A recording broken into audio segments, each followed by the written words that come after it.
when I walk into the room. Wind blows underneath the soles of my brand new pair of shoes. I got the attention, I'm on a mission. No sweat in the way I step, I got a fresh new attitude. Oh my, oh my. Call me a king, can you buy me a crown? Oh my.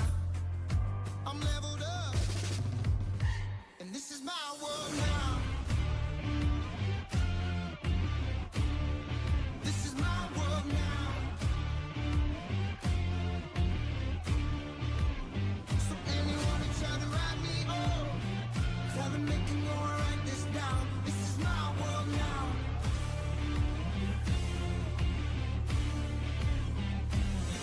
New look, got the ladies shook. New watch saying it's my time. These magazines wanna feature me, cause they know I'm on the rise. Get the attention, I'm on a mission. Cause ever since I flipped that switch, my power can't be denied. Oh my, oh my. Call me a king, buy me a crown. Oh my. I'm leveled up, and this is my world now. This is my world now. So anyone who try to write me off, tell them they can go and write this down. This is my world now.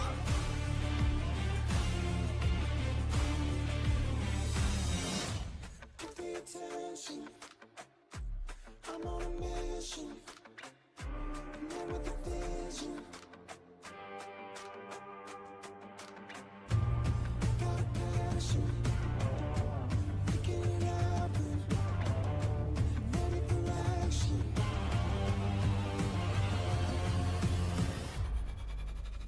And this is my world now.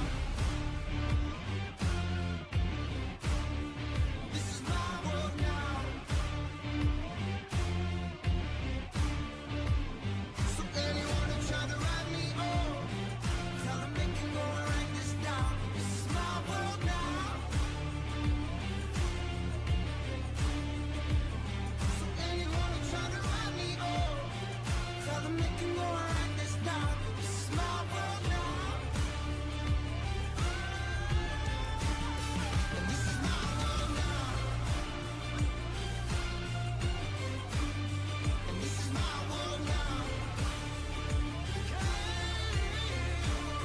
And this is my world now. This is my world now.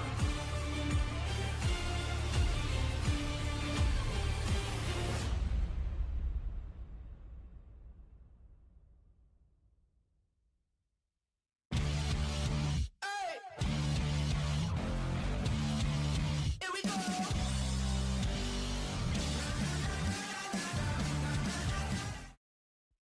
Racing isn't easy, but experiencing it is. iRacing puts you in the driver's seat with the industry's leading sim racing game. Drive on laser scan replicas of the greatest racing circuits from around the world. Go head to head against other drivers chosen by skill-based matchmaking to ensure competitive racing at every level. Compete across all your favorite series in officially licensed cars engineered to deliver the most accurate driving experience possible.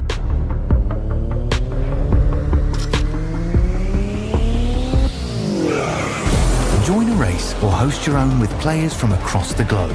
Race against the computer or in a league with friends. Feel the thrill behind the wheel. Visit iRacing.com.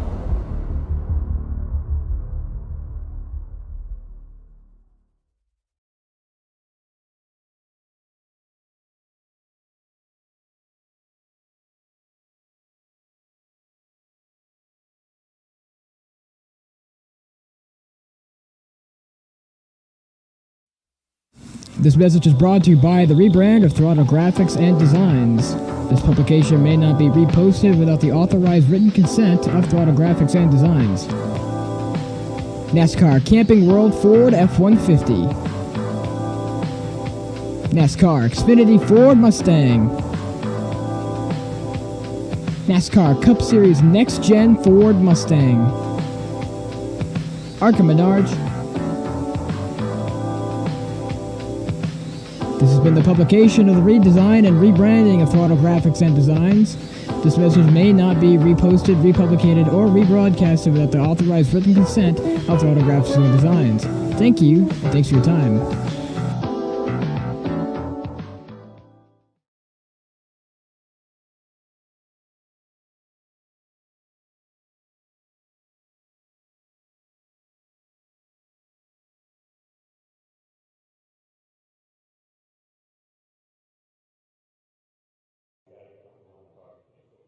Two races in the 2023 eNASCAR Road to Pro qualifying series, and a lot has happened, from drama and crazy crashes to fantastic photo finishes. It's definitely been a season so far to remember, but nobody can expect what chaos will unfold tonight here from the virtual Bristol Motor Speedway on dirt, not concrete, folks, dirt.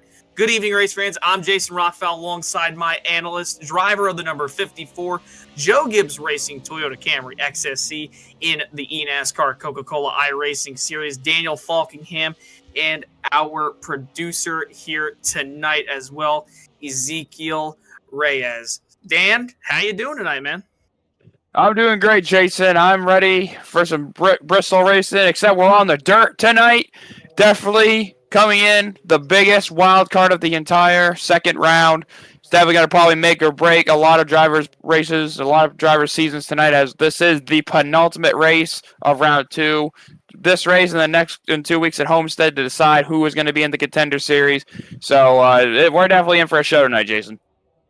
Yeah, definitely. And when you look at all the tracks that have been run so far from round one to round two, I mean, if you want to think about it, Daytona was a wild card for sure to start off the season back on February 15th, 80-lap event. Tonight's going to be 110 laps here from the world's fastest half mile, the last great Coliseum, as they call it, on the dirt or clay, whatever you want to call it. So you take a look here at the weather conditions tonight. Not really going to be a factor, Dan, but obviously being a dirt race, man, how is this race, just going to be different compared to everybody being used to asphalt ovals and road courses all season long? How is Bristol Dirt going to throw a monkey wrench into the standings after tonight?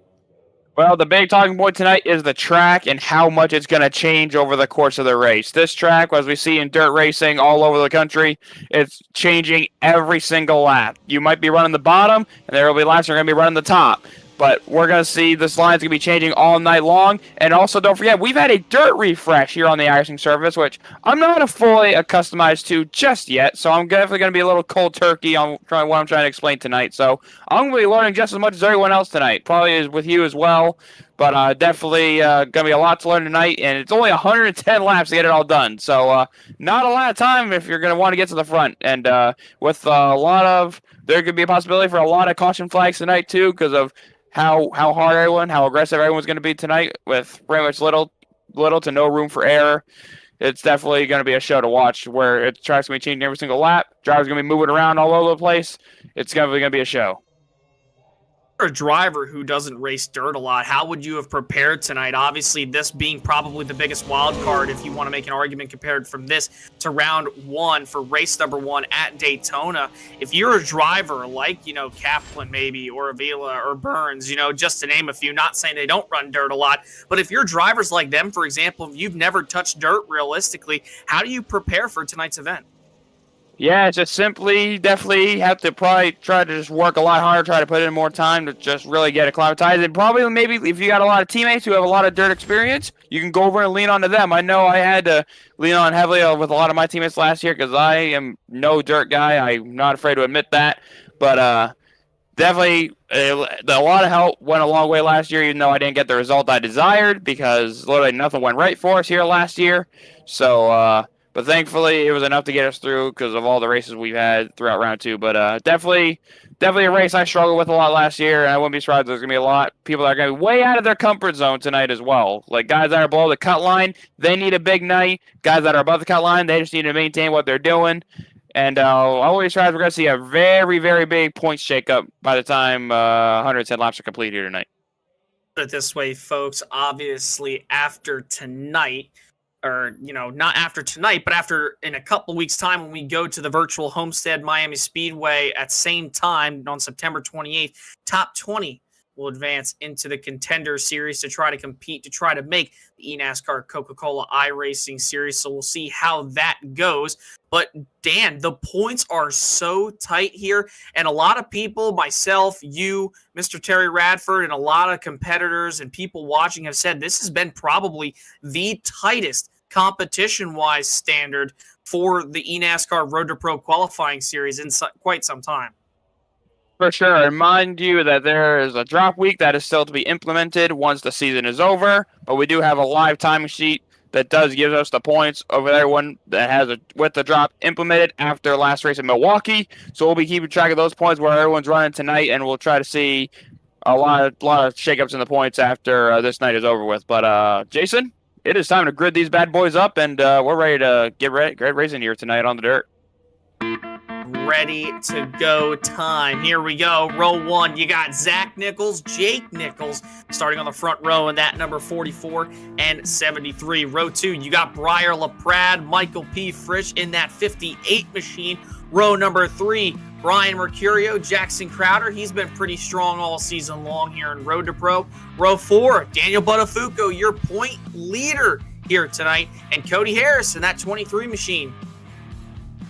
Rounding out the top 10 here, Agnell Phillip coming off of a top 10 at Milwaukee in split number 2, and Blake Neer in the number 4, Dan. Starting in row number 6, we got Anthony Burrows and Kyler Wynn rolling off P number 12. Timmy Pacioli and Logan Helton rolling off row number 7 and 13th and 14th. Starting in 15th, it's going to be Jack Coyne and Chris Pfeffer rolling off P16. Johnny Avila and Boyd Hogan rolling off in 17th and 18th. And then rounding out the top 20, Jason, we got Cole Hooper and Michael Venable. The rest of the field goes. Row 11, you have James Houghton there. Row 12, Jesse Kaplan. And obviously there's Spencer Burns there back in row 11. Row 12, back Jesse Kaplan. Brandon Pipgrass. And row number 13, you have Dalton Collins, Eddie Kerner in that number 9 machine. Row 14, Matthew Zwack and Yusuf Ghali there in the 24 machine. And then in row 15, Thomas Hazard in the 27. Dan, we are in for 110 laps of slinging some virtual dirt around, man. What do you expect tonight here, knowing that this is a wild card? Expect a lot of craziness, a lot of guys that we may have not seen having the best of runs this season so far. If they're a dirt specialist, this is their chance to shine. Like someone like Zach Nichols, I know how good he is with these dirt races. He is way deep in the points, coming in 31st in the points with a drop. 17 points out of the cut with a drop. So he needs a big night to try to get back to that top 20, and this is the night to do it. He's starting on the pole, in all the clean air, even though probably aerodynamics ain't going to matter at all tonight. But, yeah, and I wouldn't be surprised if there's going to be a lot of beat-up trucks probably trying to rip that wall, trying to get all the grip they can using that cushion at the top of the racetrack to see how this track's going to move around. But as the pace car's coming around, we're going to have 2 pace laps. I think we're coming to get the 1-to-go signal right here. And pretty soon, I think we are going green this time. We're going to be going green this time for sure. Obviously, the Nichols there are going to be leading them this time by the iRacing pace trucks about to make a left turn down onto pit road. It is off and away, and here we go. Green flag is out. We're racing on the dirt at Bristol. Zach Nichols gets overtaken there by Jake Nichols going into 1 and 2. And then you see up at the top of the racetrack, 3 wide behind them. That's Briar LaPrade, Michael Frisch, and also other drivers heading into 3 and 4. The more 3 wide action is Zach Nichols has already come to the pit lane. I don't know if he's got an issue or what's going on there, but he's coming to make an early pit stop. Meanwhile, we got 3x3 action all across the mid-pack as Logan Hill, he gets a little tap. He gets sent up the hill. He hangs on to it. We're 3 and 4 wide all across this field. The racing's getting crazy already, Jason. You see a few drivers coming off pit road this time, obviously, possibly some strategy. One of the questions that was going to be was, what was strategy going to look like? Well, guess what, folks? We can't even tell you that because of how chaotic this race was going to be. You see that 54 machine also listed as the number 10. Jackson Crowder trying to chase down Briar LaPrade. LaPrade moves to the inside. Go on the back of the field. Agnell Phillip is going around at turns 3 and 4. He is spinning it around, trying to hang on to it. Does a couple 360s. And the caution is going to come out for the first time tonight. And Agnell Phillip was lucky to escape that one with a minor damage on the right side door there. That's obviously Agnell Phillip coming off of, I said a top 10 before, but a top 5 back at the Milwaukee Mile. Looks like he's having a bit of an internet connection issue, possibly what could have caused him or aided him in a sense in a bad way to go around. You see him going down the back straightaway into 3 and 4. Just kind of starts turning in. Oh no, that number 96 machine just gets right into him, turns him around, and then the 22 is just trying to gather it up. Has nowhere to go. Yeah, just a lot of chaos, Dan, but this is something that we expected. Yeah, sorry, there's another hit there by, looks like, trying to make out who that truck was. Everyone's all over the place. And actually, while we take a look at the replay, we got a lot of guys coming to pit road here for, like you said, this could be some strategy, maybe make some adjustments, as literally everybody just overshot the pit lane, overshot their pit boxes, but, I think everyone's all clicked to their trucks, getting some, I guess, adjustments. Maybe they want to fill up with some fuel, because not sure what the fuel window is going to be, but I don't think fuel is going to matter at all tonight. But guess some guys playing a little bit of strategy, maybe trying to fix a little bit of damage for a few of these guys that are involved in that wreck. So strategy is definitely all over the place tonight. Sure, no doubt about it here tonight, Dan. Obviously, being Bristol Dirt, we talked about it here just a few times tonight earlier in the broadcast about how this race was going to be a wild card. First race of the season was at Daytona. That was a wild card, as it always is, but tonight nobody could have expected this, probably just because of how chaotic Bristol Dirt is. And with only 7 laps complete so far, we've already seen 1 yellow with Agnell Phillip going around in front of the back half of the field. Dan, do you think this continues? And do you think possibly with those whatever adjustment these drivers were making, do you think it's going to create these guys to be more aggressive, knowing that they have setups underneath them now where they feel more comfortable? Yeah, definitely interesting to see. I don't know if these guys are probably predicting what the track's going to do, so probably making adjustments ahead of time just to be prepared for that and all the testing that they've done, just preparing for what's like, just how the track's going to change and all that. But we still got a few guys that believe Jake Nichols actually stayed on the racetrack, so he's going to remain the race leader. And then you got a couple of guys, I believe Dalton Collins sitting there at third. He was on the, I believe I saw him coming out of the pit lane during that green flag run there. So he's going to line up, or he's actually a lap down, in P27. So definitely whatever he had, it wasn't able to work out for him there. So he's going to have to drop to the back of the field and just hope for a lucky dog. So he's going to be hoping for some more yellows. And also that's the same deal for Spencer Burns. He got stuck a lap down after having to pit for it to probably fix some issues there. So a few of these guys definitely are hoping that we're going to get a few more yellows, and I wouldn't be surprised they're going to get them here probably within the next 10 laps. And we'll have to see, obviously, how that's going to be. You see Spencer Burns there, the New Jersey native, dropping to the back. So that's not going to be something that he wanted to see. A driver who definitely needed a good run tonight. He's had a couple wins in round 1 from one of the other splits, but he's done an exceptional job here this season. Wants to try to make it in, but it's going to be a long shot for him, probably more than likely. You see Jake Nichols up at the front. Jesse Kaplan to his outside. We have had the 1 to go signal given, and with half a lap to go, it's going to be Nichols, Kaplan, LaPrade, Garley, Near, Frisch. Your first 3 rows coming down this time by for the restart, coming to lap 10 out of 110. Next time by, it'll be 100 laps to go. Nichols fires out of the restart zone. Green flags back in the air. We're back to slinging some dirt. Back to slinging some dirt. Indeed, we're 4 wide already for second place. Michael Frisch going right down to the inside line. Goes from like 5th to 2nd, or he's battling for 2nd right now on the inside of Briar LaPrade. He's going to be 3 wide, trying to get that 2nd spot from Briar LaPrade. He's going to do that as we're 4 wide, further back in the middle of the field. Look at this chaos, Jason. They're going crazy. Going crazy indeed. Looks like something out of the World of Outlaws video game, but here on iRacing, it is getting hectic here with just 2 races remaining in round 2 of the 2023 eNASCAR Road to Pro qualifying series. You see Anthony Burrows there trying to look to the inside. Here comes Michael Frisch. We're going to have a yellow again. Going to have to take a look and see it's Logan what Helton. happened. Logan Helton around. Logan Helton has gone around, not really the situation he wanted after. Ooh, there was a bit of contact. Well, we're going to wait and get a replay here on the broadcast. But definitely not. Logan Helton, his troubles continuing. Did not really have the greatest of races 2 weeks out at Milwaukee.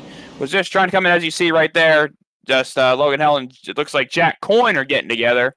Jack Coyne hitting a little bit of a berm down the inside. That's where like the apron really is that you see on like the concrete Bristol. Oh, they just get together right there. Logan Helton hits the inside wall, heavy nose damage, but definitely not going to help his aerodynamics. Definitely not going to help his engine temperature either, with his nose pushed in, with his grill covering as well. So definitely something to watch out for. But oh yeah, look, Jack Coyne just got loose in the middle of the corner. Just got up into Jackson Crowder, and unfortunately sent the 63 truck around.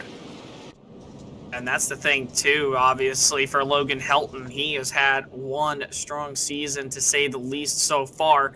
Obviously, coming into tonight, Logan Helton, he's had 2 top 5s, 3 top 10s so far this season. Currently came into tonight, not to mention 10th up in the point standings. So, and not to mention, too, Dan, these guys from Logan Helton, or not even from Jonathan Delaney in front of him in ninth place in the standings. Those guys all the way back to Kwame Scott and Eddie Kerner on that bubble. Or no, my mistake, Christopher Hill. Those guys are only separated by about 5 points. So you have to have a good night here. I mean, track position is key. You can make things work out on the racetrack, but you are really risking yourself by trying to make aggressive moves this early, and also you have to watch around you as well. Absolutely. And Logan Helton, unfortunately he is going to get trapped a lap down, so he's going to go a lap down the leaders. Now he's going to be open for some more yellows, which I wouldn't be surprised we're going to get more of them, but not the night he needs, because like you said, the point situation, don't forget this split too. There's another split going on as well, that those guys right around his position are trying to get those same points as well. So the point situation is crazy. I thought it was crazy last year when I was part of it, but it's definitely good being on the other side of it, just to watch all the chaos instead of being a part of it. But working lap 16 is going to be probably around 94 laps to go, as looks like some of these guys are trying to work in the top lane, trying to get rid of some of that cushion, which in an ideal strategy, I do that a lot when I do a lot of dirt racing, trying to get rid of that top lane. And, looks like these guys just continue to pace, and they're going to come back to 1 to go this time by, as we are going to complete lap 16 this time by. Yeah, and so far, your top 5 running order, you see it right there at the bottom of your screen, or should I say bottom center. Jake Nichols, Michael Frisch, Briar LaPrade, Brian Mercurio, Daniel Buttafuoco, your top 5. And Dan, just to mention, too, before we go to green, obviously we talk about Daniel Buttafuoco week in and week out, about how strong he has been all season, not to mention the fact the only driver in the remaining 70 drivers in Road to Pro, only guy to go 5 for 5 with top 5s. Do you think, regardless if it's an asphalt oval or not, can he still get the job done? Dan, he can get it done anywhere, any week. I mean, it's amazing to see what he's done this year, considering I was a teammate with him last year. And seeing how much work he's put in over on this side to be better, and it's just shown. He's got 2 wins. He's got top 5 every race. I mean, I don't see a reason why he can't win this race, as we're going back to green. Coming down to the restart this time by after yet another caution, but this time into the Geico restart zone. Jake Nichols going to fire out like he's done all race long. He is clear by about 1 to 2 truck lengths. They're 2 and 3 wide behind them. Briar LaPrade, you see Anthony Burrows trying to work to the outside of that machine. That would be the number 86. Everybody's scrambling for positions this time on lap number 19. And look at that 58 truck. Michael Frisch to the outside of Jake Nichols. He's going to get around him to the lead. Michael P. Frisch trying to break Brian LaPrade with him, and Daniel Buttafuoco around that outside. Jake Nichols trying to maintain position on the inside. And look at Buttafuoco up the middle, 3 wide, trying to make it stick. He did this last 2 weeks ago in Milwaukee, throwing it up the middle as well. He's trying to do it again. but he's trying to get that spot. He's going to get by Jake Nichols, trying to get by LaPrade as well, as they're getting all crazy. Burrows getting hit by Matthew Swack. They're getting crazy in the back. It's getting crazy everywhere once again. But a Fuca, or rather should I say, that was Brian LaPrade, nearly jumped the cushion 1 lap ago there up at the top of the racetrack, got into that dirt that was just standing there, that being the cushion. Lots of contact back throughout this field here towards the back. Jackson Crowder, contact. Cody Harris trying to make a move through the middle in that 44. Cole Hooper as well in that pack. Dan, this is some crazy racing. These guys have to be knowledgeable, though, of what's going on around them, because one wrong mistake, one wrong move, if you're not paying attention, your night can be over. Absolutely, and Michael Fresh, look at the gap he has on the field already. He has taken off. He has shown some incredible pace in that 58 bar visuals machine. Big gap, so put someone else a lap down. And you see Jake Nichols, he did not come to pit on that first yellow, and I think it's starting to hinder him. He's already fallen back to the 6th spot. He's losing more spots, and I don't know, just not coming up pit road. Maybe trying to work on his truck a little bit to prepare for these conditions, to prepare for how the track was going to change. They just didn't quite get those changes in there, and now he's just trying to hang on for dear life here as he's getting a fight from Timmy Pacioli and Matthew Zwack and others as they're coming to complete lap number 24. Jake Nichols is definitely struggling there in that number 73 machine. You see lots of drivers starting to pass him. There goes Timmy Pacioli going to the inside. Also right behind him, you have Michael Venable, Matthew Zwack in that number 18 Interstate Batteries machine right there. They're 3 wide for a moment there off turn number 4, slipping, sliding, slinging some dirt. You see the track starting to kind of build some rubber up, Dan. Obviously becoming more tacky. Slippery. Oh, Anthony Burrows and Michael Venable sideways. They made contact, able to save it. Heck of a job by those 2 drivers. But Dan, with that being said, now that rubber's starting to be laid down on the racetrack and becoming more tacky, is there any preferred groove here outside of this race in just 27 laps? It's just wherever you think your truck can handle the best. As you see that last camera shot going into turn 1, we're going to see it again. Watch this camera shot going into turn 1. You're going to see, look how shiny the racetrack is.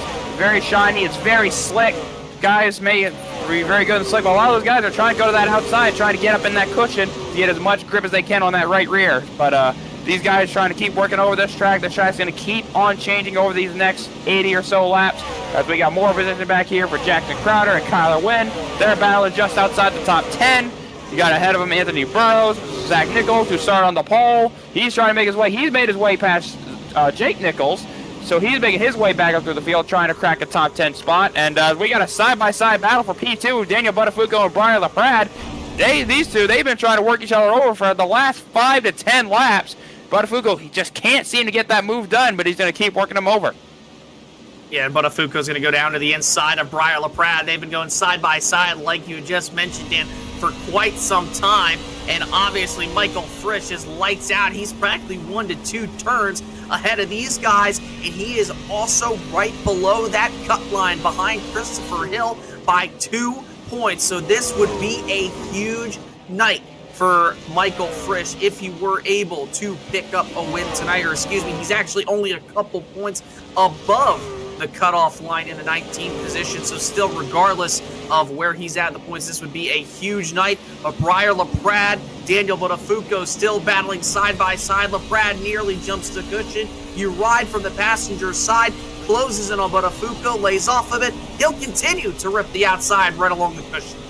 Yeah, Daniel Buttafuoco gets the spot. So we haven't talked about yet is a lot of guys, when they're trying to make passes, we might see what they call a slide job that we see in dirt racing. We also see in asphalt racing sometimes too. That's where you're underneath somebody, you throw it into the corner as hard as you can. You just take away that guy's line up on the outside, just park it right in front of them, just slide right in front of their truck and pull it past that way. We're going to hope to maybe see a few of those before the night's out. As we got more position battling, that is Timmy Pacioli and Zach Nichols.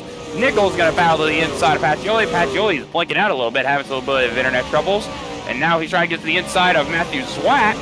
Couldn't quite get there. He'll regroup. But as you can see, this field is starting to spread out a little bit. Everyone most likely going to the top. I see a few guys working the bottom. And what's so great about dirt racing, you can choose a line. Any groove seems to work. And look at Anthony Burrows, one of the few guys trying to make that bottom work. The first guy on the bottom trying to make it work. I believe that's Blake Neer behind him as well, trying to make that work as well. So these guys are searching all over the place. That's part of dirt racing. Just continue to search and try to find that grip. Thing too, and tire wear obviously not that big of a factor here on the dirt side of things when it comes to these NASCAR Craftsman Truck Series trucks, you should rather say, or cars, whatever you want to call them. But everybody just searching for grip everywhere, every single inch of this racetrack. Anthony Burrows continuing to ride right below there, and usually where the concrete would be, Dan, that would be right on the very bottom of the racetrack, right before you hit that apron. You see him trying his best to get around Jake Nichols, who has kind of just stayed put in that 10th position. He started dropping back since the restart there, and now finds himself 10th. So maybe he's kind of found his rhythm where he feels comfortable enough to consistently run in that rhythm. Yeah, it seems to be hanging on as we take a look at Logan Helton. Cody Harris right here near the back of the pack. Logan Helton, he's trying to get a lap back. He is in the lucky dog position right now, so just hoping for a caution to fall his way so he can get back on the lead lap. But right now, everyone is behaving really nicely right now. Everyone is single file, everyone's giving each other plenty of room. None of this 3Y chaos that we've been seeing on the restarts. Everyone's looking pretty good so far as Michael Frisch, he is opened up to about a 3-second lead on Daniel Buttafuoco. Frisch has had this race circled on the calendar ever since it was on the schedule. I've been talking with him. This is the race he's been looking forward to the most, and he's shown why he's been looking forward to this race with a 2.5-second lead as he is getting into some lap traffic now. As he's about to put Spencer Burns another lap down, putting Angle Phillip a lap down. He's about to put Eddie Kerner a lap down. So this is what's going to maybe mess up his groove a little bit, just trying to get through this traffic, because he wants to run a certain line, but he's got to have to adjust his line trying to get through this traffic. Definitely no doubt about it here tonight. Obviously, Michael Frisch starting to get through some lap traffic, and Daniel Buttafuoco was just about to mention too, Dan, starting to gain a little bit of track position, not track position rather, but time, only back by about a little bit now, I think about a second, but he was running lap times faster, about 0.3 of a second faster than Michael Frisch these last few laps. So maybe Daniel Buttafuoco does have something here for Michael Frisch in case he does get into more lap traffic, some contact behind the race leader there. A lot of contact, in fact, going into 3 and 4. That would be Agnell Phillip, and also another driver driving that 25, Jesse Kaplan. They made contact going off turn number 2. You see some drivers slapping the wall. It's absolutely chaos out there, even when we're running single file. Absolutely there. People trying to run this outside lane, maybe trying to tap their right rears on that outside wall to pivot that truck, to get it to rotate, and try to just gain a lot of speed by just like ricocheting off the wall. It's something I haven't been able to do really well, which kind of bit me a lot last year, is trying to hit that right rear perfectly on the wall and kind of graze it to try to get that handling, try to get it to rotate through the corner. But as we take a look at Spencer Burns, this has not been he gets on the wall right there. It's been a rough round 2 going for Spencer Burns here, just trying not to finish the season, trying to finish the season off as best he can. Just not been one of those years for him as he's trying to chase down Eddie Kerner. And as we look back at Michael P. Frisch continuing to lead, but Daniel Buttafuoco, like you said, is starting to close in on him. Now, I don't know if that's due to traffic or unless that's just his pure pace, but we've seen Buttafuoco how strong he has been on long runs this entire season.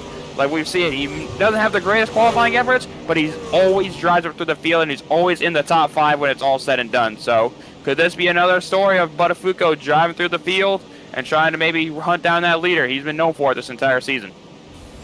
Definitely something, obviously, we're going to have to keep an eye on, and he's been one of the fastest driver, if not the fastest driver so far in round 2, racking up 2 wins this season, and in just 5 starts, every single finish has been inside the top 5. So what a night it would be for him if he were to come in that first place tonight. So with that being said, Daniel Buttafuoco still trying to run down Michael Frisch, and we'll have to see what happens with that. Yeah, I guess we're having a little issues with our broadcast. Don't know what's going on here. I guess we're going to have to do this radio style a little bit while we get that sorted out. But as we continue to call the action, we got Brian LaPrade, Brian Mercurio, and we also got Boyd Hogan, Zach Nichols, and a 4. in a 4-truck race for the final spot on the podium. They are 3 wide for P3. Mercurio on the bottom, Hogan in the middle, Pratt on the top. But Mercurio, that is not going to work out. He kind of got loose on the bottom in the slick. As Zach Nichols, he's now going to go to the bottom trying to pass. Boyd Hogan to try to get into the top 5, and he will take in the 4th position. But he just kind of filing out here late in the going in this race. Every single lap clicking off on the board with that machine of Michael Frisch still leading. Daniel Botafuco trying his best to catch him, just not enough just yet. We'll have to see how everybody does, but there's battles all throughout the front of the field here, or not towards the front of the field rather, but middle back half of the field. Lap cars getting put a lap down, so we'll have to see where they end up being here as time progresses on. Yeah, absolutely. As Zach Nichols, as we speak, he is now taking the 3rd position away, put him onto the podium now, away from Brian LaPrade. And now you got Boyd Hogan trying to run him down. Boyd Hogan, he hasn't had the greatest of round 2s that he would have liked, trying to end out the season as, hey, there we are. We're back as we go back to Jake Nichols and back to Michael B. Fresh. These paint schemes going to take a minute to re-upload, as our producer had a little bit of an issue there, but everything seems to be all right. But if we can go back to this battle for P3, P4, Brian LaPrade, Boyd Hogan, Brian Mercurio all racing, and then look at Matthew Zwack. He started in 27th position. Obviously the biggest mover tonight, up 20 positions.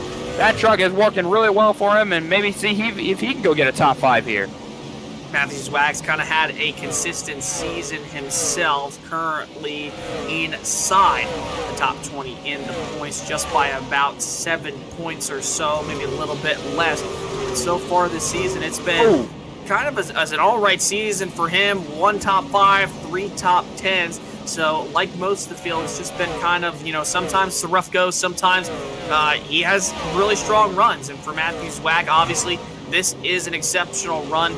Right now, you see him currently working to the bottom of Briar LaPrade, I believe that is. And that is the number 19, I believe. Yes, that is Briar LaPrade. So, Briar LaPrade! Brian LaPrade is going around off of Boyd Hogan, but he does a 360, keeps it going, and I don't think he lost too many positions out of that.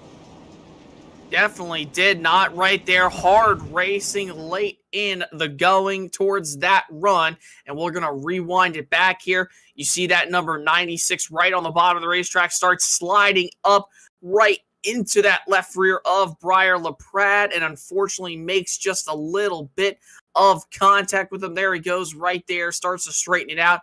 But unfortunately, when he was straightening out, Dan, just clips that left rear of the 19. Yeah, all it is, just a simple misjudgment, trying to stick it up the middle, just try to see if he could make up some grip, but just slid up just the slightest bit, and just one of them racing deals. But thankfully, Briar, no damage, no harm, no foul, did a nice 360, is going to be scored P7, so only really lost 2 or 3 spots there, so it's not going to hurt him too much. Obviously now under another yellow flag here tonight, but we had a little bit of a good green flag run. And now, Dan, since that last restart, these guys have had multiple laps. You see Jake Nichols finally coming down to pit road. Definitely a much-needed pit stop for the driver, the number 73 or 17, rather, here tonight. You see him coming into his box. That truck was struggling a ton here tonight, but now that we've had that long green flag run, in a sense, Dan, what do these drivers have to give, and what do they expect out of their trucks here? Yeah, I think they're just going to keep doing what they're doing. I'm pretty sure fuel is not going to be a factor.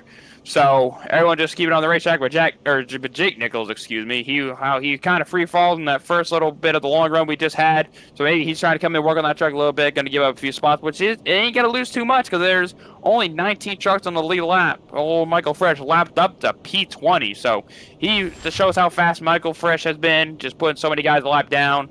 And with him, Botafuco, Zach Nichols, Matthew Zwack all out of the NFR camp. And then Boyd Hogan, Mercurio, Legacy Esports, all represented up here at the front of the field so far.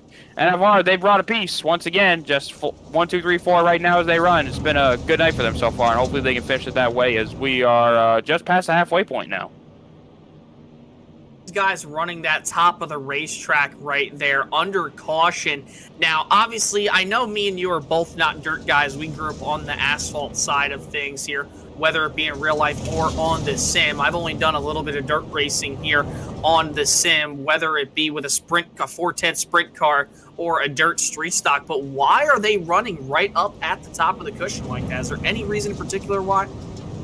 Probably just Ramey just wearing out the racetrack a bit more. This is something I always do a lot as well.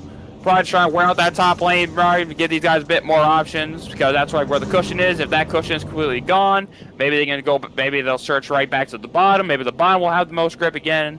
It's just so many things, so many different things. But that's my best analysis. Like I said, I'm no dirt expert, so I'm just giving my best analysis of what I can. But we're doing our best out here, James. I think we're doing all right. Doing all right. And for Mr. Terry Radford, who is calling the iRacing Bristol 500, could not be with us here tonight. Wishing him the best. Hopefully that race is going all as planned. But he even says, and he calls the iRacing Butt Kicker Dirt Late Model Series, and he says, I'm not a dirt guy, but I just try to do my best. And sure enough, Dan, that's exactly what we are doing here tonight. And the field is getting ready, I believe, to come to the restart this time by. And up on the front row, Michael Frisch, Daniel Botafuco. Does anybody have anything for Mr. Michael P. Frisch? He's been so strong all night long. Took the lead, went out really far. Green flags back in the air here on lap 64. Frisch will dive it down to the bottom of the racetrack. Clear Botafuco. Botafuco ripping the middle line. Oh, contact! Boyd Hogan has gone around, and they're wrecking some more up at the front of the field. We got chaos everywhere. Blake Neer's around. Chris Pfeffer. Agnell Phillip joins in on the action. Just a whole lot of chaos, but a lot to unpack on that one. All of a sudden, I looked up. Boyd Hogan was running P4, P5, probably having one of his strongest runs of the season, and it's all gone up in a blaze, unfortunately, as we look at the replay. Taking a look at it again one more time. There is Michael Venable. Whoa. You see him in the middle. There's Boyd Hogan starting to go around. I believe that's that number 96 truck. Yes, Boyd Hogan going right off the front bumper of Briar LaPrade. Anthony Burrows. Oh, in hard contact there with one of the drivers. Cody Harris dives it all the way to the bottom. You see Michael Venable get involved. There's Chris Pfeffer. He's involved. Other drivers as well. Pow, hard hit for another one back there right in the middle of the racetrack. That is Agnell Phillip. Another night continues to be tough for Mr. Phillip here tonight. But Dan, man, this is what we expect on these restarts. We saw it, obviously, with the trucks, the cup cars in real life on restarts. Sure enough, we're seeing it here tonight for eNASCAR. Yeah, just looking at the replay, looks like if we can go back to that spin between Briar and Boyd Hogan, I had to do a little bit of extra detail to see what happened. It looks like Briar, there's just been a stack up on the inside. Briar got a bit of a hit from Anthony Burrows in the back, kind of pushed him into Boyd Hogan. Just another racing deal. Even Briar said on the radio that was not intentional. Just he said he was sorry. Just got a little bump from Anthony Burrows there. You could see right before we got to that shot. And then just Boyd Hogan. Then, I believe that is Cole Hooper getting a piece of the action, too. There goes Blake Neer around. And just so many others. It's just, and then there's Jake Nichols trying to avoid all the melee. It's all starting. Jason, I don't know about you. It's all starting to unpack here as it's starting to get down to the nitty-gritty. These guys need the points. These guys need all the positions they can get as we're going to get down to the end of this thing as we are getting ready to start lap 69. So, yeah, it's been one of those races. Your top five so far, Michael Frisch, who's pretty much dominated ever since he got out front past Daniel Botafuco. Then you have Zach Nichols, who started on the front row earlier this evening. Then you have Briar LaPrade, Boyd Hogan. So far, that looks to be your top five, at least on my end. But you see Nichols, Zwack, Mercurio. That, I believe, is the official top five here tonight.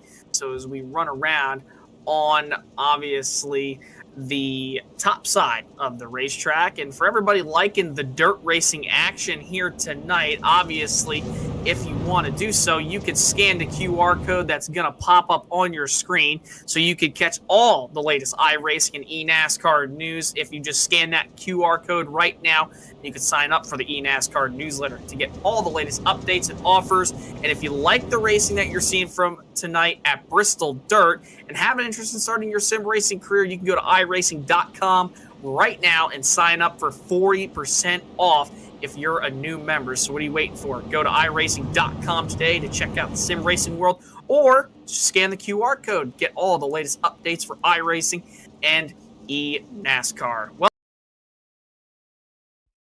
Racing isn't easy, but experiencing it is.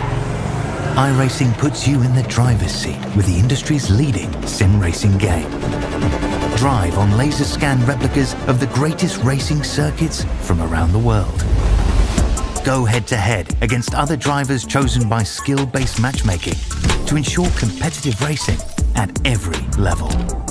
Compete across all your favorite series. In officially licensed cars engineered to deliver the most accurate driving experience possible.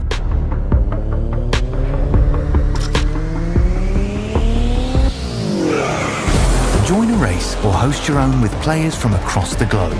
Race against the computer or in a league with friends. Feel the thrill behind the wheel. Visit iRacing.com.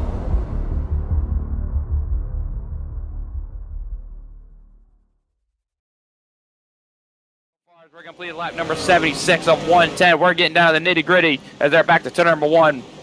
Bumper to bumper with Zach Nogle and Matthew Zwack right behind. Daniel Botafuco still trying to work on the back bumper of Michael Frisch. Just can't do it here on lap 77, coming to lap 78. We have a yellow this time. Another one up in the air. We'll have to see what it was for. It was James Houghton spun around at the back of the pack. As I caught out of the corner of my eye, we're going to have to get a replay on that one. But it looks like really no one's around him. I don't know if it's a self-spin or unless it was just another contact from another vehicle. As soon as we can get the replay up here, we'll take a look, see what happened. Him trying to, seems like he's trying to rip the outside lane, trying to find all the grip he can get. Just trying to do all he can, and looks like it's just a little loose right there. He said just trying to do all he can to find all the grip he can. And right there, racing Agnell Phillip. Agnell Phillip's been having a rough night so far. As they go down to turn number 3, was there any contact? As Logan Helton is actually the beneficiary of the free pass, so he's going to be back on the lead lap. And as we see right there, nope, still going strong. Just still trying to find what happened here. Just going into 1 and 2. Oh, gets the and there he goes. Got into the wall there. And then just looped it. Just lost a little bit of grip there and was just unable to catch it there. And he goes around, bring out the caution once again. Yeah, and unfortunate there for James Houghton. Unfortunately, brings out our, I want to say that's about our 5th caution of the night, if I'm correct. No caution stats, obviously, but that was not what James Houghton wanted to see at all whatsoever. And we're going to get going here in just a handful of laps. They're on lap 80 right now. And Michael Frisch still leading over Daniel Botafuco here. This time, we will have to see how this goes. You see James Houghton. He's on pit road. There's Agnell Phillip, other drivers as well, working around the racetrack. Looks like we're going through some technical difficulties. Just bear with us, and we should be back to the action here any minute now. Michael Frisch, though, still leading from the virtual Bristol Motor Speedway. So we'll have to see. But, Dan, so far, what's your take of the race, obviously? I mean, Michael Frisch has pretty much dominated all night long. But Daniel Botafuco looks like he has something for him here late in this going. Been a great race. I was surprised. Like, we've had a lot of green flag racing. This track, you can really pretty much run everywhere. The track is ever so changing. That's what we love to see. We have different options, and it's just been an overall really good dirt race. And the action's not done yet, as we still got 30 laps left to decide who is going to come out on top, and just to see who is going to have a good night to get all those points going into the final race at Homestead in a couple of weeks. And obviously, coming into tonight, you look at the top 20. And Christopher Hill held that final spot right now over Michael Frisch, who is excuse me, my apologies. I'm looking at the wrong stats here. 20th is Kwame Scott. He holds the final position right now in the point standings currently as they ran before coming in here. Eddie Kerner was running right behind him in 21st. They were tied So Michael Frisch just a little bit above that cutoff line, trying his best to make something work. And obviously we're still under caution right now. Looks like things are starting to subside and we're starting to get better. Michael Frisch and Daniel Botafuco leading, still having a little bit of issues here, but it looks like they'll be coming down to the green flag this time by, Dan. Yep, back to green. We're going to do this radio style once again as Zach Nichols. He's actually going to take the second spot from Botafuco. Not the greatest restart from there, from that number 13 machine, is Brian Mercurio. He's going to look down the inside for P3, try to snap that last spot on the podium from the number 13, the current points leader. If we got more side-by-side racing, Brian LaPrade trying to look down the inside of Matthew Zwack, who gets a little sideways, doesn't quite get the pass made. Matthew Zwack going to get that run up the outside as that's our first side-by-side battle for inside the top 5. As Michael Frisch has got a bit of a gap as a caution is back on the racetrack once again. And it looks to be James Houghton one more time. James Houghton not having a night, obviously, that he wants to remember, obviously being the last caution that we had on the racetrack. So something of a miss for James Houghton here tonight. And if you look at the point standings, he is way down in at the 39th spot. He would have needed a really good night to be able to jump up in the points, but so far it doesn't look like that is going to happen. And unfortunately, Dan, it's just not James Houghton's night. Yeah, went back and look at it. I know we can't really show it on the broadcast. We really apologize for all the technical difficulties. We seem to be back. Here we go. We seem to be back, hopefully, for the moment. Never mind. But looking back at the replay, it seems like Spencer Burns tried to get up in the cushion, just lost it off through the middle of 1 and 2. James Houghton had nowhere to go. Just another instance is just trying to get every ounce of grip you can to trying to push really hard, and you just overstepped the mark just a little too far. But that's going to wrap up another caution, Jason, and we'll run a few more caution laps, and we'll do it again. See what happens here, obviously, and we'll have to take a look. Obviously, still going through some technical difficulties, so might subside here in a few minutes. If you just want to stick around with us and listen to the radio broadcast, Dan is doing a great job calling it as always. And Dan, we've had ourselves one heck of a race here tonight. Obviously, Michael Frisch still leading here this evening. And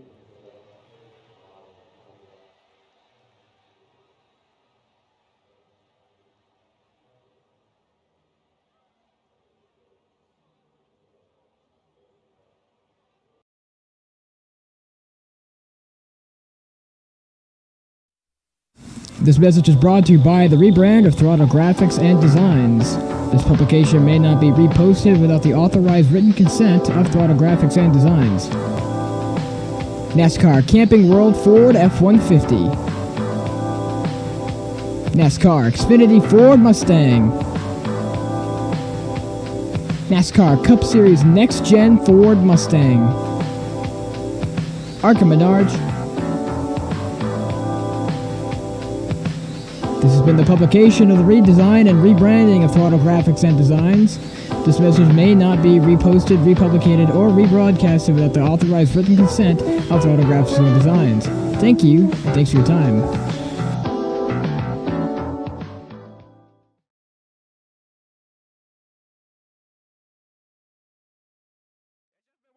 Unfortunately over here on FTN, but just to recap what's going on, the caution flag has just come back out for Johnny Avila turning off the left door of Jake Nichols. So we are back under the caution once again.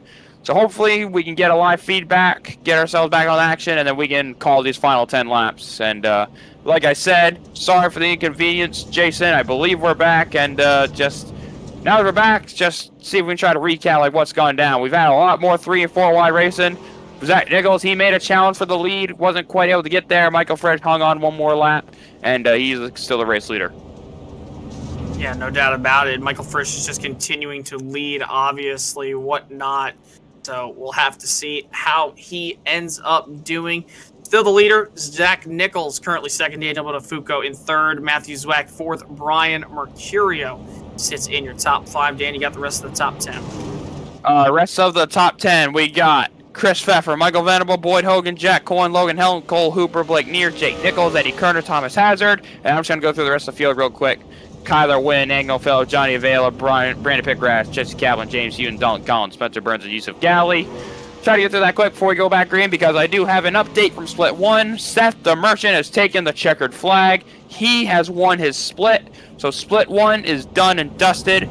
So we got one more split to figure out before we figure out what these points are going into next week. So congratulations to Seth the Merchant on bringing home the win. Caden Rush, Blaze Crawford completing the podium. Great. Those are great runs for those guys for the points, which I think for a few of them, especially for Seth the Merchant, who came in right on that cut, that's a night he desperately needed. Yeah, same with Christopher Hill, Kwame Scott. They all finished inside the top 10, so that was something that they definitely needed. And we still have this race to finish here coming down. We're going to get the iRacing 1 to go signal. Michael Frisch still going to be your leader this time by, still trying to widen out that groove. But Dan, the cushion, it's kind of starting to get all the way up to the track now. Obviously, I'm saying that now as we are literally coming around to about 11 laps to go. But that cushion has moved all the way up. Looks like they've turned the lights back on the pace truck. That groove, though, has moved all the way up to the top of the racetrack. Will we see a lot of guys probably bouncing off it here when we get back going? Well, considering the controversy that's been going down in split number 1, I wouldn't be surprised anybody's going to do what they can to win this race. But we're going to see what happens here. I feel like the bottom is still going to be the preferred way to go because that's what Frisch has been doing pretty much this entire second half of the race. Zach Nichols, he started on the pole. He's trying to make one last charge. But Fuko, see if he can put on another win on the season. One of the few that's already locked into the Contender Series coming up in 1 month's time. It's just, and a lot of these guys that are around the midfield just desperate to get all the spots they can get to get those last few points before Homestead in 2 weeks. And obviously, you know, just one more race remaining after tonight. Split 1 already done. Split 2, well, still going to have 10 laps to go this time by as they're getting ready to come down to the restart zone. It's going to be Michael Frisch and then Zach Nichols, row 1. And here we come, coming to the Geico restart zone. Green flag's back in the air. Michael Frisch gets a great jump like he has all night long. Zach Nichols going to try to work the outside lane. Daniel Botafuco gets really loose there. He's going to be 2 wide there, 3 wide for a moment with Zach Nichols, or make that actually Matthew Swack in the 18 machine coming down. 9 to go this time. Oh, they're bouncing off each other. The 3, 4, they're 5 wide in the middle of the pack. They're going crazy, trying to get all these spots. We got Logan Hilton. He's trying to get back up to there. Boyd Hogan, he was wrecked earlier. He's trying to get all the spots back. Bradley Pratt, he got bounced all around. They're continuing to be 3 wide with Jack Coyne. Hogan tries to drive down in there. Can't get the pass Logan Hilton. Jack Coyne, he is all sideways. Dylan Collins, that's Blake Neer trying to go up the middle, I believe. Got his name wrong earlier. My apologies. As we get back up to the front, a 3-truck race for the win. Frisch, Nichols, Botafuco going for the race win. Frisch, Nichols, Botafuco, it is top 3. They have pulled away by about 3 to 5 truck lengths over Matthew Zwack there, nose to tail. Everybody beating and banging in the back half of the field. Whoa, and there goes Zach Nichols. Finally gets to the bottom of Michael Frisch. Michael Frisch is going to be challenged for probably the first time all night long. Daniel Botafuco works to the outside. Not enough. Those two side by side. Well, Frisch wraps the bottom in 1 and 2. That line was not as good as Zach Nichols would have hoped, and this is what Frisch needs. These two racing side by side. Botafuco on the top, Zach Nichols on the bottom. Nichols trying to get back that spot, see if he can try to recollect himself and try to make a final charge these last 5 laps. Botafuco, he's now trying to find some grip. He's trying to go to the outside. Zach Nichols, he's going to clear back in front of Botafuco. Now if he can get back ahead of him, he can go back to work. Try to run down Mr. Michael Frisch, see if he has anything for him, but I think if this stays green, Michael Frisch is home free. With just a handful of laps to go, Zach Nichols working down to the bottom of the racetrack, trying his best to catch Michael Frisch. It just hasn't really done it just yet. You see Botafuco working up to the top side, trying to run almost near that cushion, just not enough momentum. Zach Nichols, though, trying to hold him off while Michael Frisch continues to lead, coming down to 2 to go. On to 2 to go. How about, I think, Cody Harris at P4? We haven't even talked about him all night. Look at him trying to get a good points night out of tonight. Maybe trying to get a podium late in the going, and he's got no front bumper. That just describes all the chaos that has been going on in this race tonight as they're coming through turns 1 and 2. Michael P. Frisch extending his lead down the back straightaway into turn 3. Nichols trying all he can. He needs to find a lot. for one more lap, but it's going to be really hard to come across as Michael P. Frisch takes the white flag. Last lap at Bristol. Down to the bottom in turns 1 and 2. Down the back straightaway, Jason, it's all Michael Frisch coming to the checkered. Nobody has touched Michael Frisch all night long. He got in front of Buttafuoco, and he has stayed there. Off turn number 4, Michael Frisch, the second to last race of the season, wins at Bristol Dirt. Zach Nichols, P2. Daniel Buttafuoco, P3 here tonight. That is your top 3. And, man, what a night for Michael Frisch on a much-needed night, Dan, where he was right above the cutoff line. This is definitely going to do wonders for him. He was very close to the cut coming in. He knew this was, if he was going to make up a lot of points, this was the night he was going to do it. I know how good he is on dirt. He loves this stuff so much. And he is going to burn it down along with a lot of the other NFR guys. They finished to sweep the top 3 positions. 1, 2, 3. Frisch, Nichols, Buttafuoco round out the top 3.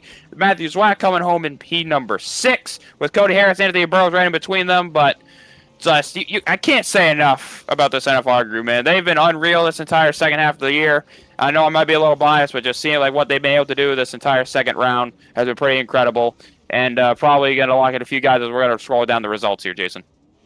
Yeah, obviously you have Michael Frisch, Zach Nichols, Buttafuoco, Harris, Burrows, Zwack, Mercurio, LaPrade, Christopher Pfeffer. What a night for him. He was involved in a lot. Same with Boyd Hogan out of nowhere, P10. And that is your top 10 here tonight. Coming through in P11 here, we got Jackson Crowder, P12, Logan Elton, great comeback for him after early dust-ups. Timmy Pacioli, P13, Blake Neer, 14th, Jack Coyne, P15, Michael Venable, Thomas Hazard, Cole Huber, Jake Nichols, Kyler Wynn, routes down the top 20. And then obviously you have the rest of the field here tonight. You have Johnny Avila, Eddie Kerner, Phillip, Pipgrass, Kaplan, Collins, Burns, Houghton, Gnarly. And with that being said, we're going to try to get our top 3 finishers, see if we can get a word with them. We'll be right back in just a few moments. Stay tuned for the conclusion of the Bristol Dirt Race here for the eNASCAR Road to Pro Qualifying Series Split number 2.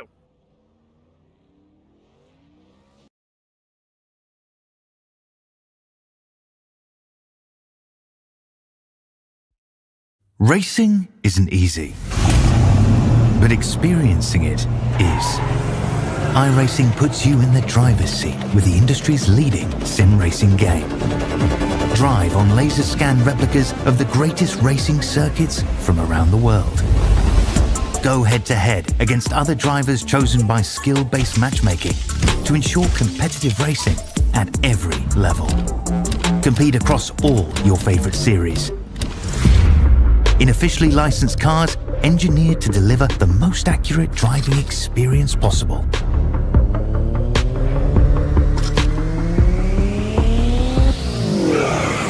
Join a race or host your own with players from across the globe. Race against the computer or in a league with friends. Feel the thrill behind the wheel. Visit iRacing.com.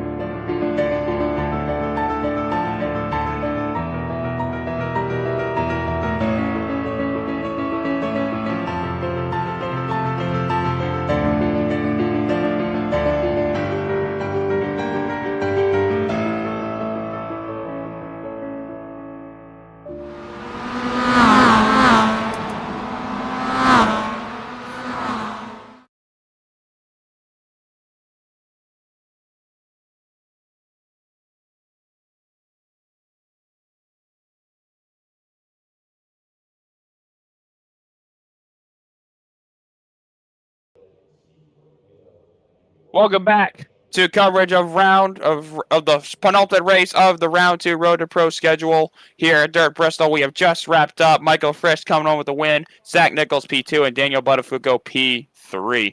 And at this moment, we're going to talk with our top 3 drivers here. First, we're going to bring in our third place driver, Daniel Buttafuoco.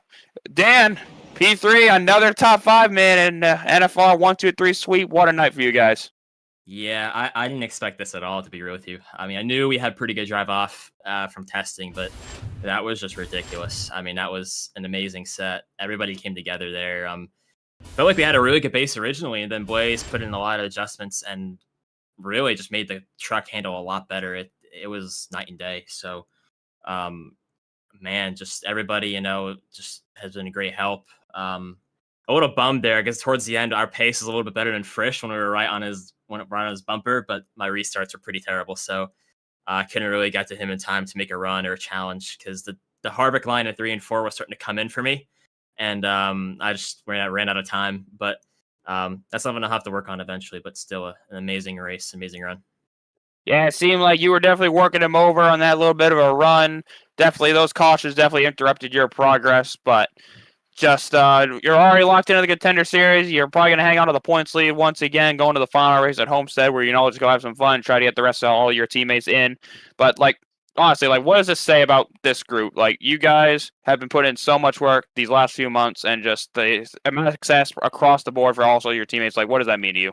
Means a lot to see everybody do great because I think our chemistry has just been really spot on. Everyone gets along really well. We're all working together, trying to make each other better, and it's almost in a way we're very competitive with each other, which makes us a lot better. Like we were always trying to like one up each other. Oh, at certain lanes, like whenever the lanes change, we're always trying to one up each other, and it's the same in every track. We're always trying to find ways to make the trucks better and just make each other better, and it's just amazing. Like it's an incredible feeling to see everybody do good, and they get guys like Zach who really needed the points, and Frisch get his first win, and have Zwack who had a rough last restart there, but run really good. Yeah, but also just got to say a big thank you to once again everybody at NFR and Vince for being on the box as always. He's always been a great help.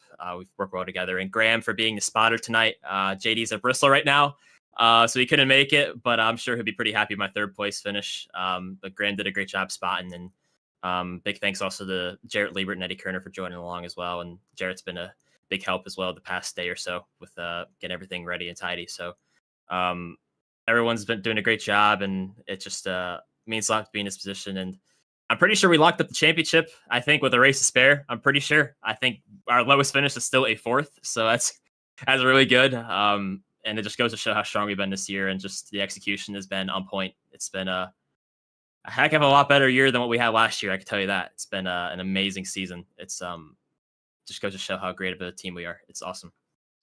Definitely would not be surprised you have locked that deal up with one race remaining at Homestead. And just quick thoughts about Homestead in 2 weeks' time. Your thoughts heading there. It's been a while since we've seen Homestead on the Road Pro schedule. It's going to be your first time racing at Homestead on the Road Pro schedule. So your thoughts heading there in 2 weeks as we wrap up the season. Yeah, it's a track that I'm pretty weak at. I feel like it's something that it's a track I've never been fast on. Of my experience, it's not very intuitive for me. It takes a lot of practice laps for me to actually get the speed. So it's going to be one I'm going to have to put a little more effort into just to make sure the set's good and make sure my driving is on point, because I would love to win there just to top things off. But good track though. I think you'll be able to run the top for a little bit before the grip lanes die away. But the bottom might work. It may be a cut down at certain points. Lanes should kind of move, but it's going to be a track where it should hopefully spread out a little bit because it's one that requires a lot of drive off. So yeah, we'll see. I'm looking forward to it. Love to end off with a bang and try to get another win. That'd be great to end with 3 wins. So, and we'll be debuting a new paint scheme too next week that JD's been wanting to put on the truck for a while. So I'm looking forward to that. Right on. Congratulations on another podium, another top 5, keeping the streak going. We'll see if you can finish it off 100% next 2 weeks at Homestead. Thanks again. Appreciate it, man. Daniel Buttafuoco coming home in P3 tonight as we're going to bring in our runner-up, Zach Nichols. He started on the pole and was able to bring it home P2 even after going a lap down at the beginning. Zach, how about that race? You started on the pole, had to come to pit road early on, probably had to take care of some issues or something, but you were able to come back and get home with P2. It's still a pretty good points night for you. Yeah, the car just didn't drive all that great on those first 2 turns, so we took her down pit road and got all the issues fixed, and the thing came alive that second run, or that first long run, and we went from like 27 to, which is pretty outstanding. For sure, and I know you were definitely deep in the points coming in. This is going to help you a lot. I definitely feel like you had this race circled for sure. And if I got my sheet right here, it says you are with the drop 24th, 9 points out. So you definitely made a huge gain, but still a little bit more work that needs to be done going into Homestead. Your outlook for Homestead in 2 weeks? Do you think you can make up those points, and you think we can make a run at contender in this last week? Yeah, I mean, everyone in Motorsports Racing, they put together fantastic trucks like today. The thing was a dang rocket ship. So we can continue to work well together, and I guarantee we can put together a really fast truck, and hopefully we can get a good finish with it. Right on. Congratulations on a great finish tonight. And I know you already shouted out NFR. You got any last minute shout outs you want to thank? Yeah, I'd like to thank you guys all for broadcasting. And I think my dad's watching, so I'd like to shout him out. And yeah, that's about it. All right, Zach, we'll let you get going. Thanks again for your time. Congrats on the P2, and good luck at Homestead in 2 weeks. Yeah, thank you. That is Zach Nichols coming home in P2. And now, Jason, we are with the man of the hour, Michael P. Fresh. He is standing by with you. Tell you what, man, that thing must have been developed at NASA if they were to develop dirt cars, because that thing was on rails tonight, man. So fast all night long. Michael, how does it feel to come home P1 and pretty much dominate on the dirt at Bristol? It doesn't feel real at all. This coming into this race, this was probably my best shot. I mean, I had shots earlier in the season, a couple of my good tracks, but this was ultimately my best shot because I'm just so good on dirt. I'm almost like an alien. But no, I mean, just the effort the guys put in this whole entire week of just trying to find every little speed we absolutely can, because we wanted to come in and dominate and make a statement. And we did that tonight. I mean, we 1 through 4 through majority of the race. I mean, we had a rocket ship. I mean, NASA didn't even build it. It was beyond NASA. It might have been in Elon Musk's hands. I don't know at this point, but I was just driving that thing to my limit and not trying to look in my mirror, because I had teammates behind me who were just as quick as what I was, and I was just trying to pull away from them ever so slowly. Well, man, you came into tonight about, I want to say it was around 19th. Obviously, the points have updated, so I don't exactly remember where you were, but I want to say it was about 19th in the points coming into tonight, only a few points over Kwame Scott. And now with this win, man, looking at the updated points, you sit 8th up on the board, about 19 points above that cut line. And obviously, in a couple weeks' time, we go to the virtual Homestead Miami Speedway down in the state of Florida. How are your chances going into there knowing that, hey, I got a win under my belt, I'm going to have momentum? How do you close out the Road to Pro season for 2023? The goal never changes with this team. I mean, each and every week we want to be that number one spot. We want to be that team to beat. We want to be that team talked around in the garage, you know. So our mindset is just to be the best at all we can. And obviously Homestead is a great track for everybody here. Already the Coke guys are going to work. We got a playoff driver, Stevie, on the Coke side, who's fighting for the Final Four. So congrats to those guys. They got a big step ahead of them, big goal, but they're putting in the work, and we're going to be doing the same. Even if we're above the cut line, it doesn't change, because as soon as you change your mentality, stuff changes, and you don't want stuff to change if you're having good results. So just the same focus and the same study every week. NASA, SpaceX, it doesn't matter. Michael Frisch absolutely dominates tonight. Michael, right before we let you go, you got any final thoughts before we send you away and see you in 2 weeks' time at Homestead? Yeah, I just want to thank all my guys on Motorsports, Dan, Blaze, Zwack, Brady, Nichols. I mean, there's just a countless number of guys who've just helped me tremendously this year and brought me my first win, and it still doesn't feel real. It doesn't. But I'm going to go celebrate with them and just party out. So that's it. Can't thank those guys enough. There you go. Partying on a Thursday night. First Road to Pro win for you, Michael. We'll see you in 2 weeks' time from the virtual Homestead Miami Speedway. Congratulations on the win at Bristol Dirt tonight, my friend. Thank you, guys. And that was Michael Frisch, your winner here tonight for the penultimate race of the 2023 eNASCAR Road to Pro qualifying series. Dan, I mean, he freaking dominated tonight, man. Incredible, man. Been been getting to know him a lot more over the last year or so, and just to show how much time he's putting in. And I know I've been talking to him on several occasions about how well he wants to do, and putting in all the effort, and it just shows. And just looking at the point standings, he went from 18th, gained several spots in the points, and I know it's all the drops, so these are all unofficial. And I'm seeing a few blue tickers on our little point sheet here that might indicate that these guys might be locked in, but of course, everything is unofficial, so we'll have to wait and see what happens going to Homestead in 2 weeks. But Jason, before we wrap things up, or before we get back to the point situation, I just want to say, great race tonight. Had a lot of action. Everyone was running all over the place. We saw some 3 wide, 4 wide. We even saw some 5 wide action. That just shows how much these guys want to race. These guys want to get all the positions they can, and it was a great race tonight, Jason. And before we say that, I just want to look at these point standings real quick. You know how we talked about Agno Phillip, how a rough night he had, ended up finishing 23rd last truck on the lead lap. He is now 4 points out with the drop going into Homestead in 2 weeks. And Zach Nichols, he leaves out the points. He's only 9 out with a drop in 24th on our sheet. So it's literally the door is wide open for anybody next week. And in 2 weeks at Homestead. And I don't know about you, but I'm ready for 2 weeks at Homestead. I'm hoping our good friend Terry Rafferty's here with us to call the action as well. Yeah, for sure. And I think last thought from my end, and yes, it was a great race tonight. Obviously, lots of drivers were skeptical, but definitely the best proved to be the best here. But the one driver I want to circle right here on this point sheet before we go here tonight and send it off is Ray Alfala. Remember, he came in tonight around the 25th spot in points. He only went up a couple points, Dan, and he actually holds that final spot in the points, just 4 over Agno Phillip. I mean, could you imagine if one of the eNASCAR Coca-Cola iRacing Series greats did not make the Contender Series come next year? It would definitely be a shock to many, but Ray just did not have a great run in the Contender Series last year that put it back down to this spot, and there's been a lot of stuff out of his control as well that really hasn't helped his case either. Like we saw in Milwaukee a couple weeks ago, got involved in a wreck about middle of the race. So, but as you see, we got a lot of guys that are close to those points, like Kwame Scott, James Holzer. They're above that cut line too, only by a couple of points, and a lot of guys like Kotsowitz, Brad Wright, Zach Nichols, Jackson Crowder, Eddie Kerner, all these guys underneath the cut line.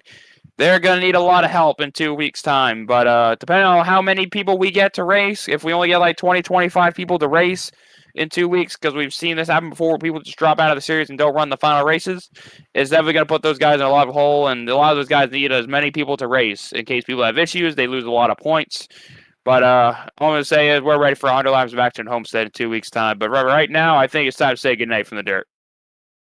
Definitely is time to say goodnight from the dirt. In 2 weeks' time, say hello to the palm trees in Miami. That's going to conclude our coverage here tonight on FTN, and you can catch Split 2 of the eNASCAR Road to Pro qualifying series in 2 weeks' time at 9 p.m. Eastern on FTN from the virtual Homestead Miami Speedway for the season finale or the series finale for 2023 to see who will continue that venture towards $100,000. Yes, $100,000 to go from here to the Contender Series to the eNASCAR Coca-Cola iRacing Series next week. But in 2 weeks' time, we will take that top 20 and see who they are. But on behalf of all of our partners here at FTN, we want to thank you for tuning in to tonight's broadcast from the virtual Bristol Motor Speedway on the dirt. For myself, FTN, Daniel Falkingham, everyone at iRacing and eNASCAR, and our producer, Ezekiel Reyes here,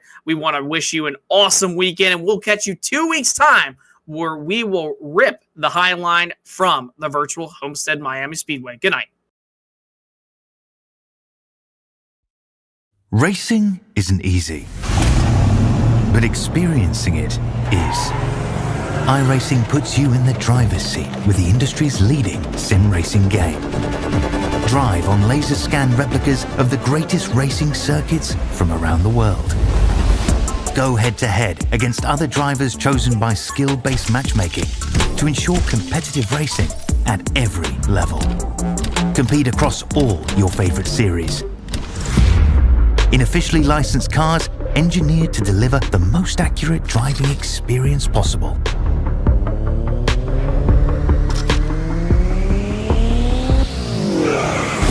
Join a race or host your own with players from across the globe. Race against the computer or in a league with friends. Feel the thrill behind the wheel. Visit iRacing.com.